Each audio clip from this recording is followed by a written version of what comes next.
Now, there is also this allegation that the election security force on the day, personnel of the election security force of the day, were not properly trained. Has that come to your observation? It hasn't. It hasn't, because when we went to the polling stations, we didn't observe, any misconduct on the part of the police officers there. It was not different from other elections that have been held. As I mentioned, they were seated quite far away from the cordoned area, and they were there minding their business. So you would find the policemen or policewomen in one area, and then the persons from the immigration also in one area, and then national security also, in one area. So I haven't observed that there was a lack of, proper training. As I informed you, we wrote to the regional commander to provide him with two options. Either he invites us to assist them with the briefing, or they do the briefing themselves. And we were not invited to do the briefing. But from the conduct of the security forces or the police personnel on that day, we didn't notice any conduct that showed that they were not properly briefed. Now, do you have any other document you may want to tender to the commission? A report? Or the after situation report will come later, but if there is any other document, being it a report, a letter, whatever. We would, I think we have the report from the presiding officers at the prisons, so we would also add that to the main. Very well. So for the statement from them. Do you assure the commission that we are having copies this evening? Yes, please. Mr. Chairman, your witness.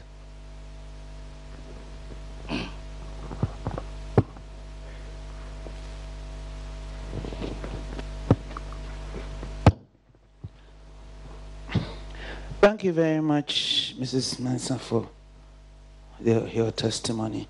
A few questions to clarify. You indicated that you wrote to the police to provide security at the polling stations, gave them the number of polling stations and so on. Was there ever a meeting between the police and the EC at whatever level on the security arrangements? Yes, there was an initial meeting between the regional director for the Greater Accra Electoral Commission. He had a meeting with the regional commander. It was after that he followed up with, the list of the polling stations, to enable them the police to deploy, to know the exact locations and to allow them to deploy. And he engaged with him thereafter and followed up again with the second letter, informing the police of the importance of briefing, to provide briefing to their personnel. Thank you. Did the EC, again at whatever level, receive briefing on police operational plans? Because you are in charge of elections, so you have to know how the police intend to do their work to support you. Was there any such briefing? No. Once we provided them with the list, we didn't receive any detailed briefing from them as to how they were going to deploy. Okay, thank you. So you had no way of knowing who they were bringing and what kind of coordination was in place for them to deal with the incidents? No, they didn't provide us with a list of personnel that they were sending to each of the polling stations. No, not a list, an operational plan, so No, that you have an idea of how many they were deploying and so on. No.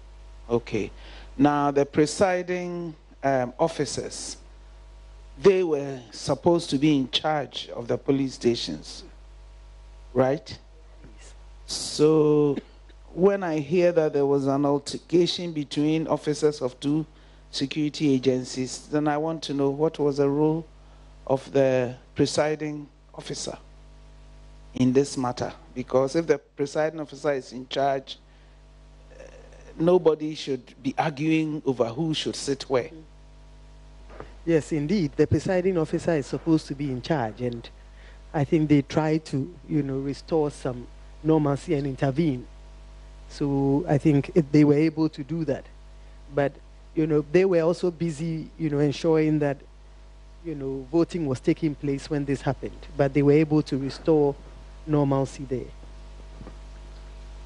I believe the EC has learned a lesson from this, that there are observers who will report what they see. And it may be blown out of proportion, it may not. So it's important at every material point that the EC presiding officer should be in charge of the station. But that will only happen if the EC is involved in the security arrangements. You said you offered your services for briefing to the police and they did not take you up on it. But did you know whether the police had any experience? I'm talking of those in charge. Had any experience of policing during elections? Well, there's an election task force, and they normally are deployed during elections to oversee it. So we believe or we assume that they may have taken charge, because once I think usually what they ask of you is the polling stations details. Then they ask whether you have any flashpoint areas. And they do come back if they need additional information.